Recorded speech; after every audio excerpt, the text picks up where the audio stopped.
Hey, my name is Jordan Beal, and I'm so glad that you are ready to learn the basics of sound so that you can serve in the audiovisual or the tech team at church.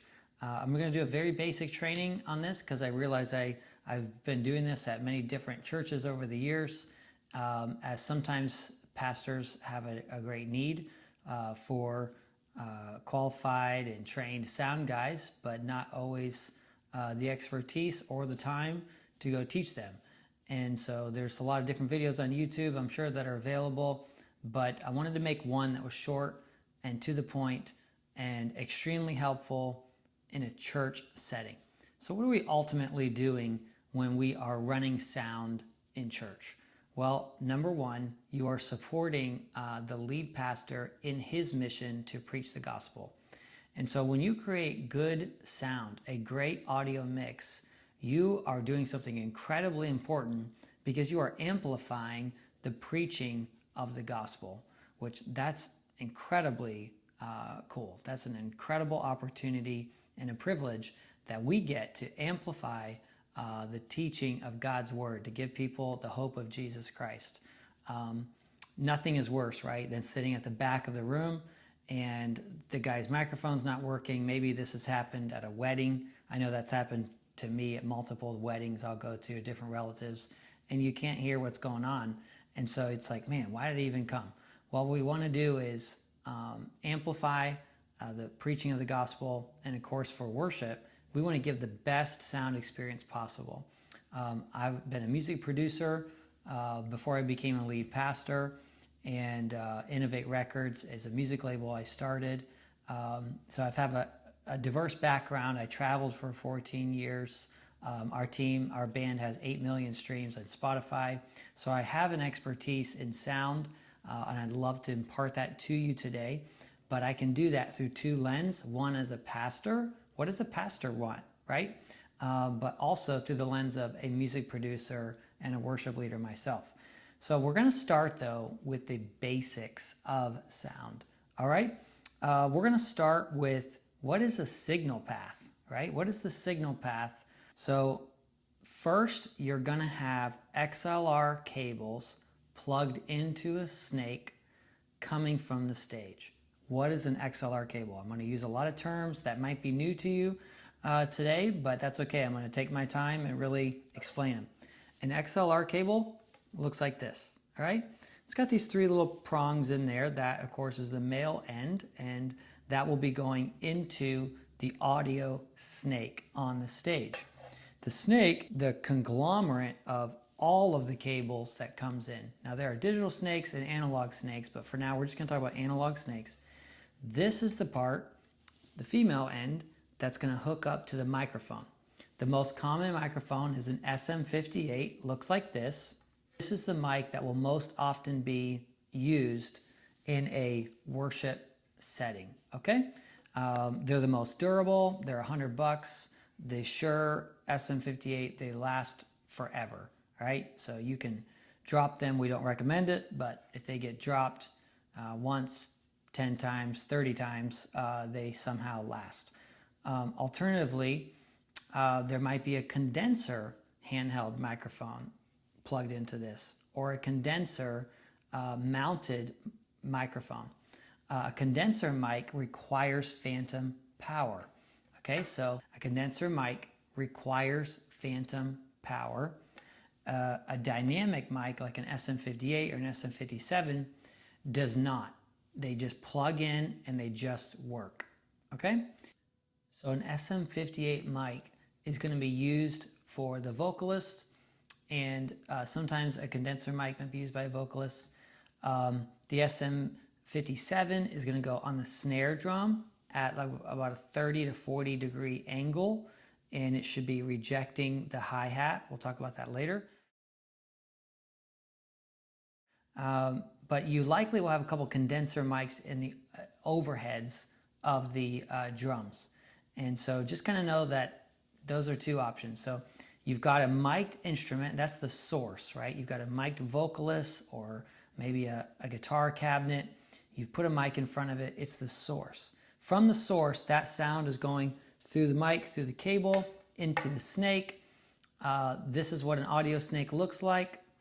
That snake then runs those cables all the way across the sanctuary, usually the ceiling, sometimes under the ground, but usually the ceiling, drops down, goes into the sound booth, and then at the soundboard, all of those microphone cables get plugged into the back of the soundboard.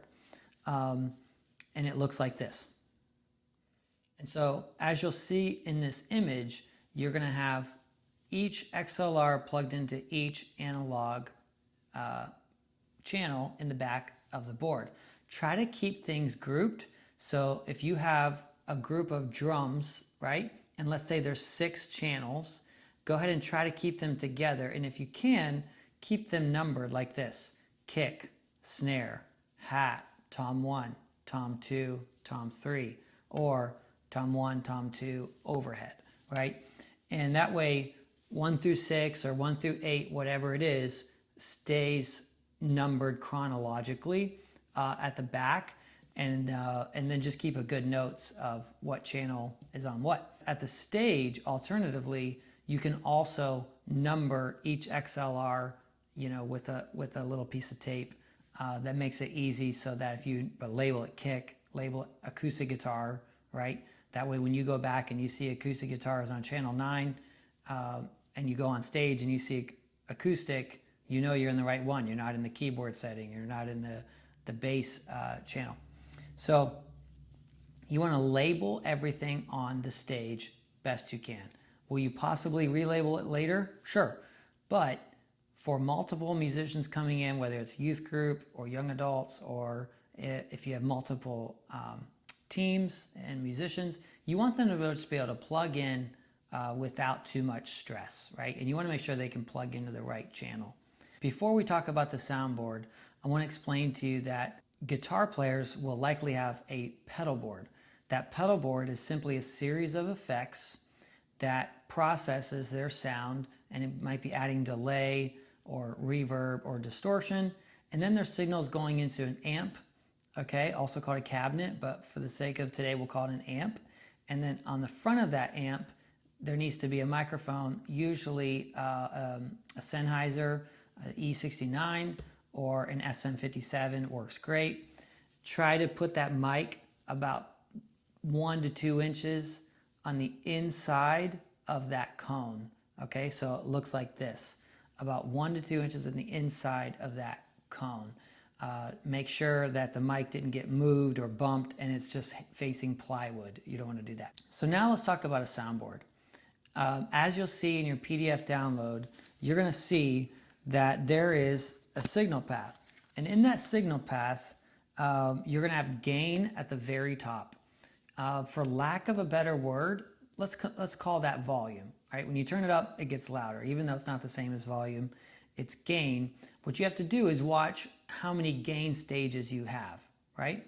So if you boost the gain on a guitar amp, and then back at the board, you boost the gain to 3 o'clock or 5 o'clock, and his volume's already at 10 o'clock, it's going to be too loud, and then it's going to be distorted.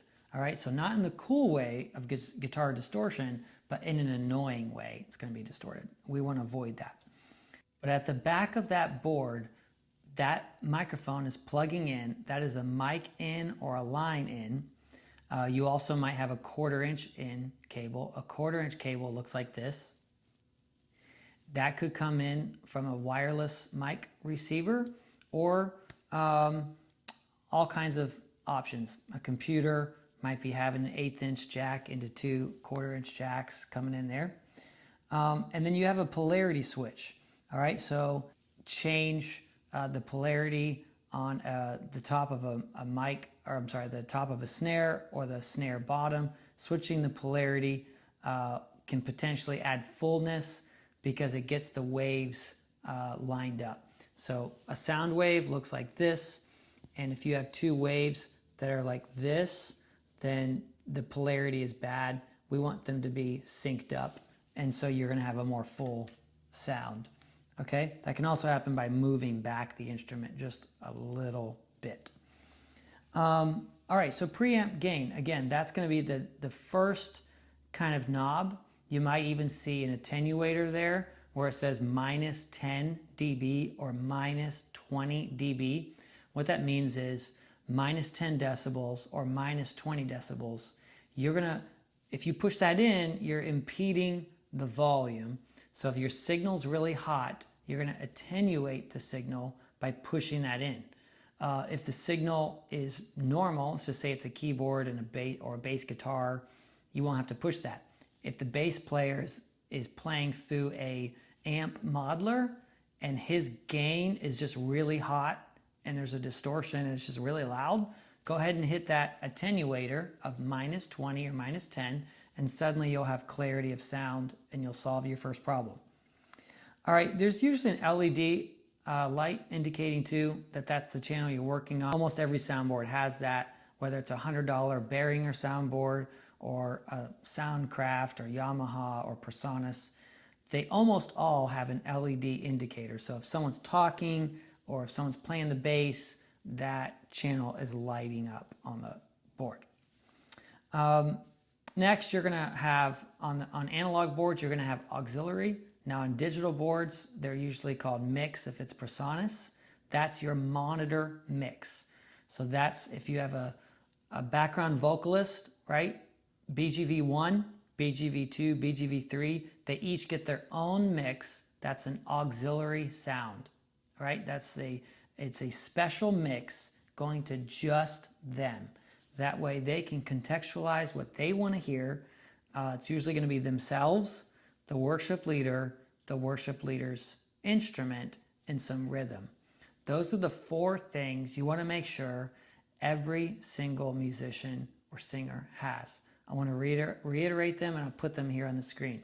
You want to make sure they can hear themselves, the worship leader, the worship leader's instrument, and a little bit of some rhythm. So a little bit of kick and snare, a little bit of acoustic guitar, whatever's going to keep everybody on track, playing at the same tempo, okay? After your auxiliaries and your monitor mixes in the soundboard, next you're going to have an EQ. EQ stands for equalizer. That's where you get your lows, your mids, and your highs. Know that usually there's an EQ on-off button. You could just push it in and that would engage the EQ settings, or push it out and that would take out the EQ settings. On PreSonus, I think it just says on or off. So just know that if you're making EQ adjustments, whether it's an LED screen or a tactical turn knob, you won't hear your adjustments if it's off, if the master EQ is off. So make sure that is off. You also likely will have a high pass filter or a low pass filter. Now I know I'm moving fast, but that's because this is a video, right? You can always push pause and back up to recap on something that if I was talking too fast. A high pass filter looks like this. And what it does is it allows the highs to pass through, but not the lows, okay? So as you can see here, this high pass filter set at 200 hertz is gonna only let 200 hertz or higher frequency to pass through, and anything less than 200 hertz, like a deep bass or bass guitar or a deep kick drum, is no longer going to be heard. That'll clean up your settings. So for example, all the vocalists should have a high pass filter. All of the electric guitarists and acoustic guitar players should have a high pass filter. The reason is, if they were to drop their mic or they were to be clapping and then bump the microphone, you would not hear a big thud. You wouldn't hear a low boom. You wouldn't hear it because there's a high pass filter. All right, the only time you don't want a high pass filter on a microphone that someone's singing into is if it's like a baritone, low voice, and that's what you want. Okay, most of the time though, you're gonna want a high pass filter. Opposite is true for a low pass filter. As you guessed it, the low frequencies pass through, and you can change what that threshold is, right? So it could be 100 hertz, 200 hertz, 500 hertz, and you can season to taste and kind of mix it as you want. The idea is you want to carve out some space so just the bass gets through or just the highs get through. There's a mute button on every channel strip, right? That's going to mute that signal, whether that is the pastor or the keyboard player or the acoustic guitar. There's always going to be a mute button. That way, if you know there's a problem or you just want to avoid a problem once the preacher has started preaching and you want to make sure you kill that acoustic guitar because maybe he forgot to push mute at the stage, you can just hit mute and know that you're not going to have that signal. Then next, there are subgroups. What's great about subgroups is it allows you to mix everything on the fly a little bit easier. So you can have all of your groups, like drums, for example, instead of pushing kick, snare, hat, tom one, all of that up at once, with like 8 fingers, you can just take your subgroup drums, move them up or down. Subgroup vocals, move them up or down. Subgroup guitars or subgroup music. Usually there's a music group, a drums group, a vocals group, and because it's a church setting, a speaker subgroup. That's how I would recommend doing that.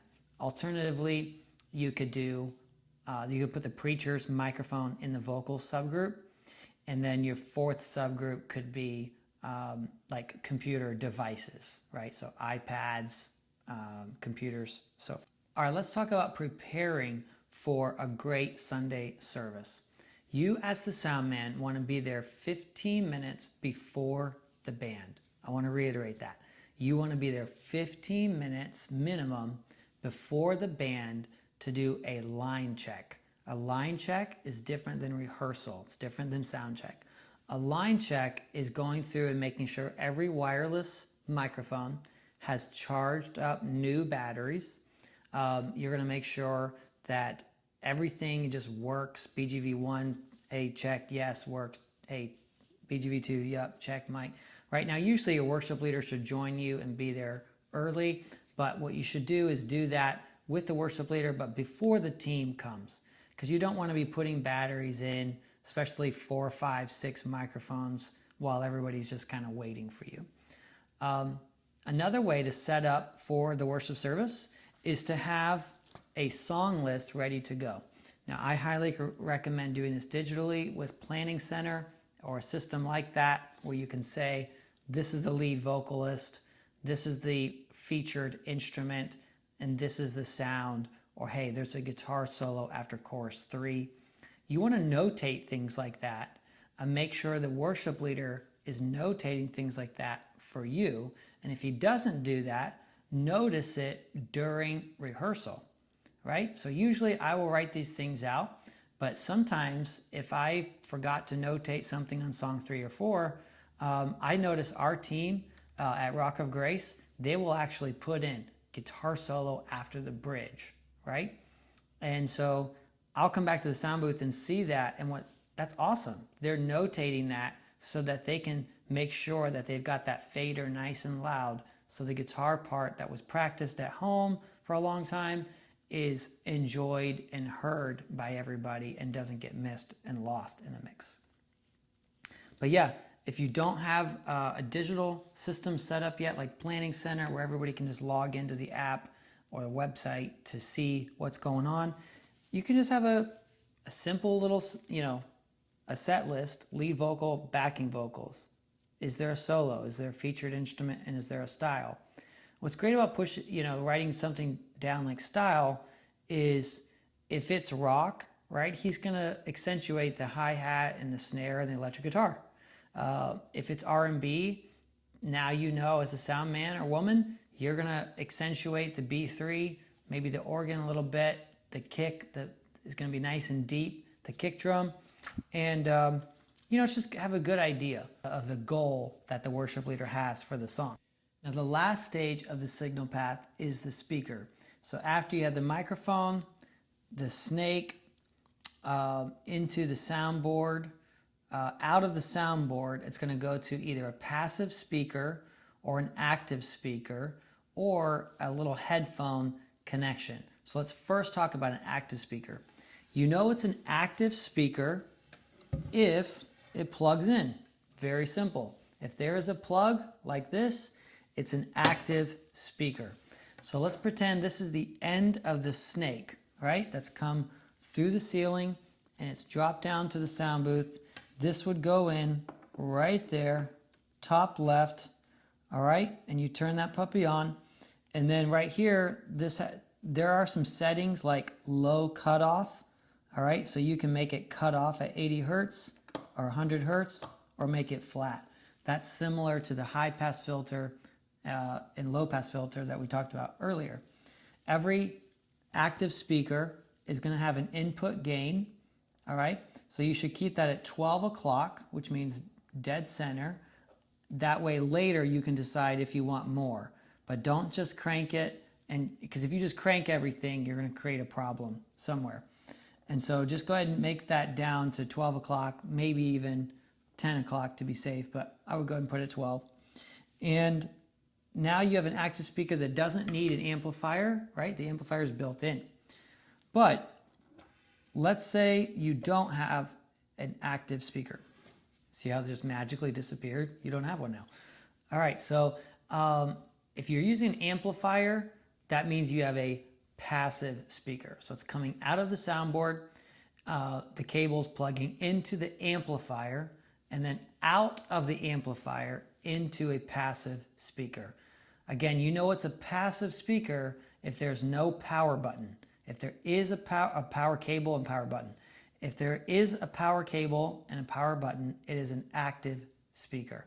So you do not want to have a cable come out of an amplifier and into a powered speaker, an active speaker. That will blow it and it will ruin it. So don't do that.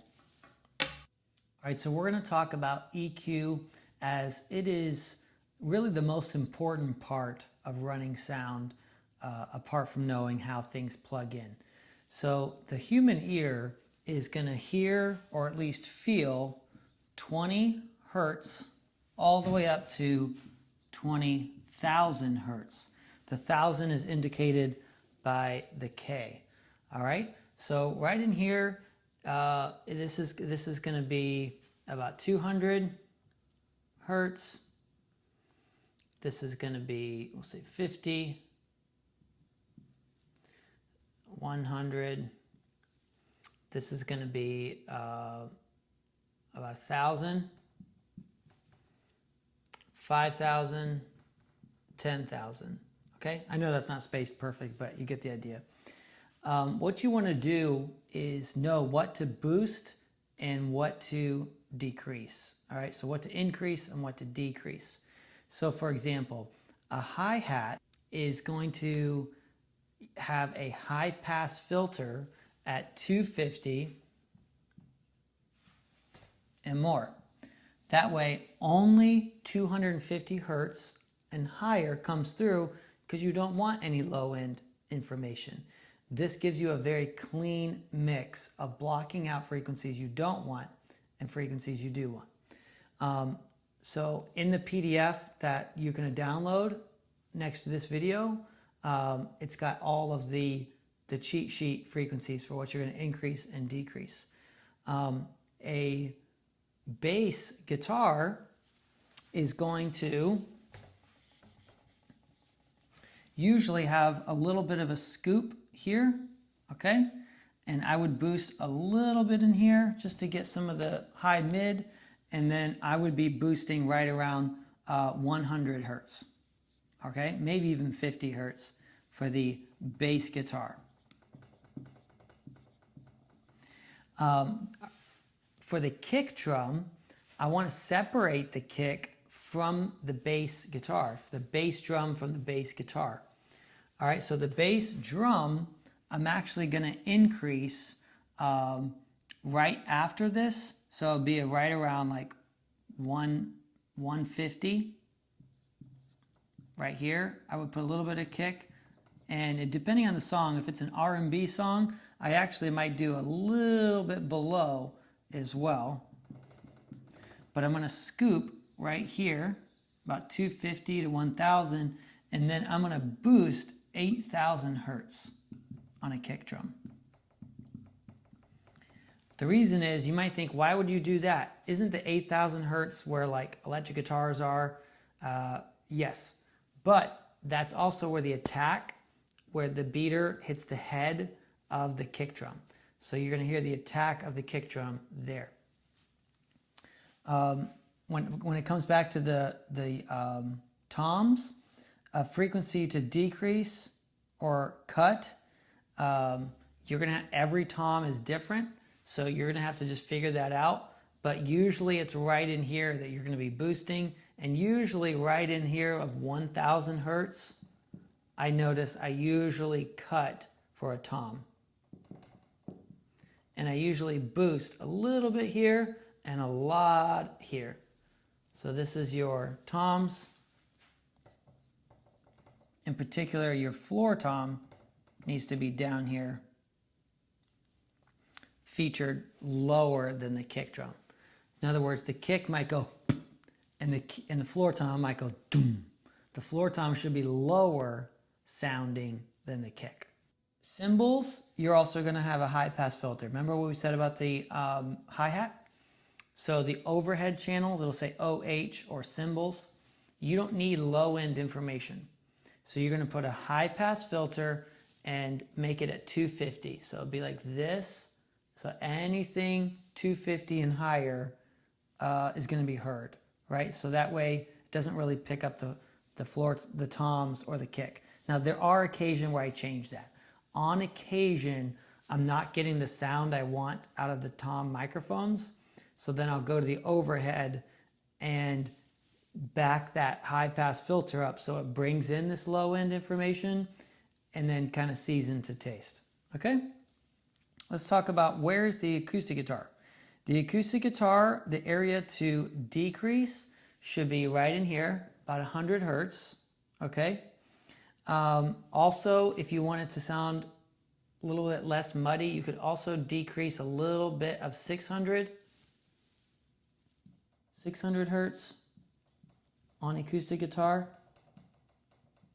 That's not always, that's just sometimes, but I will always boost 4,000 to 7,000 hertz on the acoustic guitar. And that will brighten it up. That's where the strum is. I actually just ran sound last weekend for a pastor's thing, and the acoustic guitar didn't have clarity. All I did was a big bell curve around 7,000 hertz. So what I mean by bell curve is you can change how wide your frequency band is. So I can say, hey, I want everything from 4,000 hertz all the way to 7,000, and I want to boost it a lot. It'll look like that. Now you can tighten the bandwidth and say, actually, I just want 7,000 hertz. And that'll just give it a little bit of brightness. Well, that would be a lot of brightness, but you get the idea. Okay, next you have an electric guitar. An electric guitar is a similar boost, but a little bit higher. If I'm accenting the electric guitar, I'm going to accent usually 6,000 to 8,000. So right there. That's going to be where I do the electric guitar, and then also right here. This is a sweet spot for the electric guitar because everything else I've noticed in the studio and I've noticed live sounds honky right here. Sounds like this, like you're in a barrel. But the electric guitar, for whatever reason, just sounds gritty right there. So especially if the guitar player is playing octaves or bar chords, a little boost from like 700 hertz all the way up to about 3,000, 2,000, somewhere in there. If you boost that on the electric guitar, suddenly it will cut through the mix. Your guitar player will love you when they hear it back, but it won't fight the vocals and the other instruments. Now you do have to be careful. It can fight a vocalist, all right? If so, back up that boost to maybe end at 1,000 hertz. That way you can carve out 1,000 hertz to include the vocalist that you're wanting to feature more. All right, let's do the piano. Now the piano has the widest frequency spectrum. So the piano is going to have low end information, as you can imagine. If the piano player is playing hard with his left hand and he's hitting it a lot, then he's giving you low end information, mid range, and high information. What you have to do is figure out what you should boost. Now, this is an over general video, so I'm going to give you the one frequency I almost always boost on a grand piano. The frequency I almost always boost on a grand piano is 300 hertz, sometimes back to 250. So right here is a sweet spot for a grand piano. Okay? The reason is it just sounds good and no one else is right there. The only time you're going to have someone else in that frequency is the cello player. Most churches don't have a cellist, but if you do, be careful. You're going to fight the grand piano like you naturally they would fight, so you have to carve out a little bit. Just take that one step further.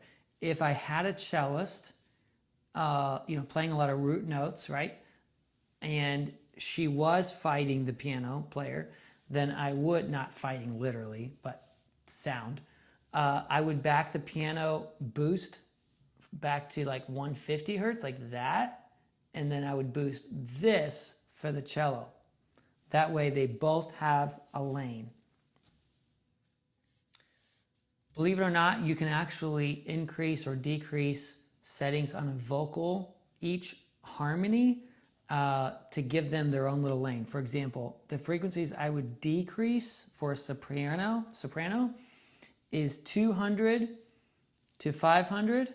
All right, so just sweep and find the worst sound when they're singing and then cut it. Alto, same thing, sweep from 200 to 500 or 600 hertz, somewhere in here. Sweep until you hear something you don't like.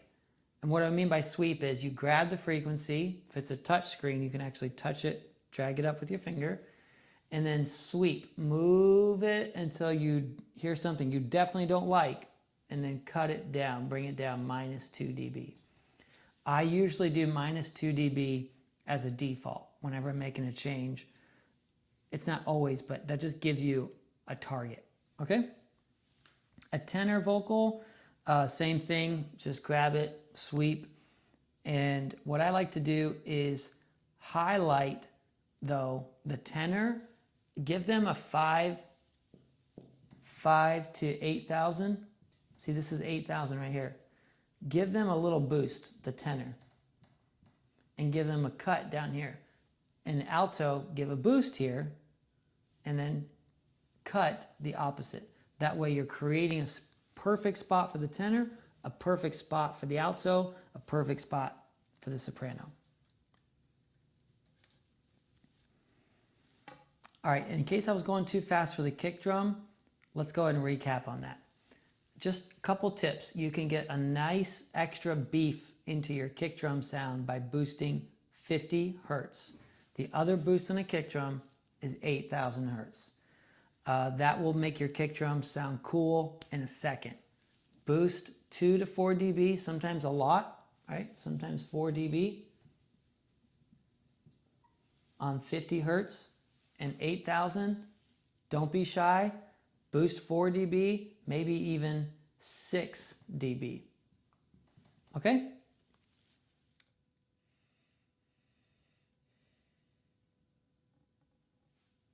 If there's a low hum that you can't figure out what it is, like, and it's low and you can't find it, it's usually in this 60 hertz range, right? So maybe somebody left the guitar open, the 1/4 inch cable is live and it's touching something and there's a low hum. Just go to each channel, look for the one that's problematic and cut out 60 hertz. That'll usually solve it. If something just sounds boomy, it's usually around 160 hertz if it sounds boomy. If something sounds muddy, that's usually in this 250 to 800 range. It's like right in the middle, it sounds muddy. If something sounds honky tonk, it's usually similar 500 hertz to 900 hertz. Something needs more presence, all right? In other words, it's like treble, then you want to do about 2,000 hertz. Something just needs to be brighter. Just go 2,000 to 500 hertz, put a little bell curve right there. If something sounds harsh, it's making your ears feel like fatigue, that's because it's a high frequency information. So I grabbed the red one to illustrate that. You can only have so much of this. So this is a cymbal, and it's naturally going to be up here in this 8,000, 5,000 to 10,000 range. You're going to have these cymbals. Well, if your acoustic guitar is also really bright, have them turn that tone knob back just a little bit, and then in your EQ, you can tone it back. And in the cymbals, you can EQ some of this down.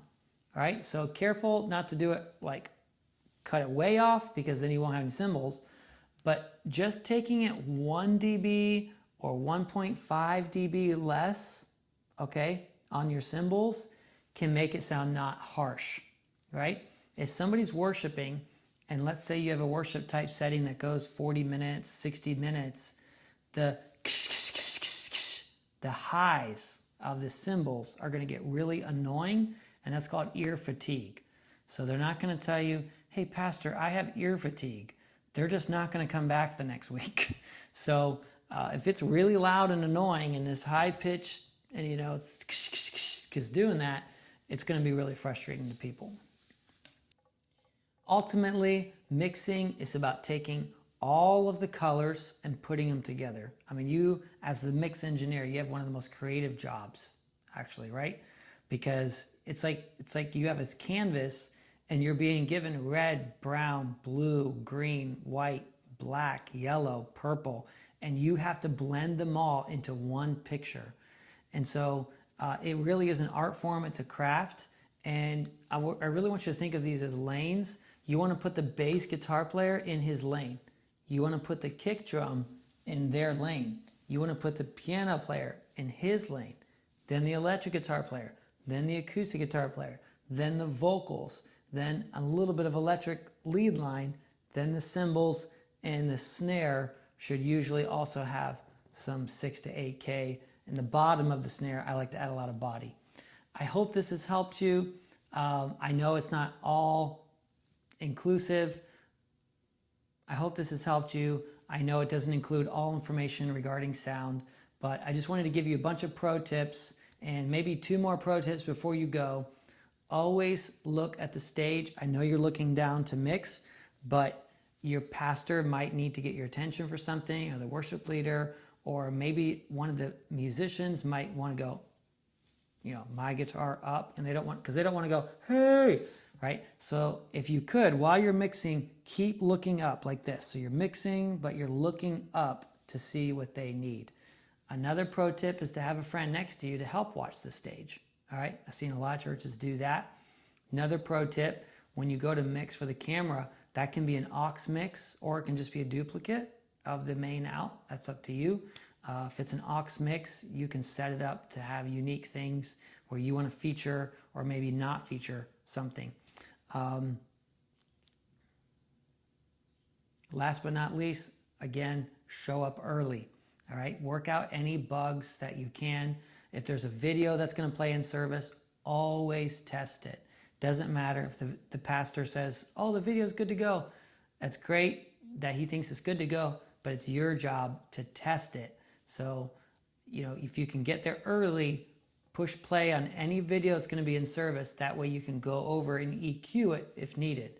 That video might have sounded great on the pastor's laptop, but the pastor's laptop doesn't have any subwoofers. Now you're playing it in your church, in your sanctuary, and there's this big booming low-end information that's distracting from the voiceover. So you have to play it. You have to check the sound in the sanctuary or whatever room you're using. I hope this has been really helpful for you, and I hope you can use it to maybe even train more people in your church.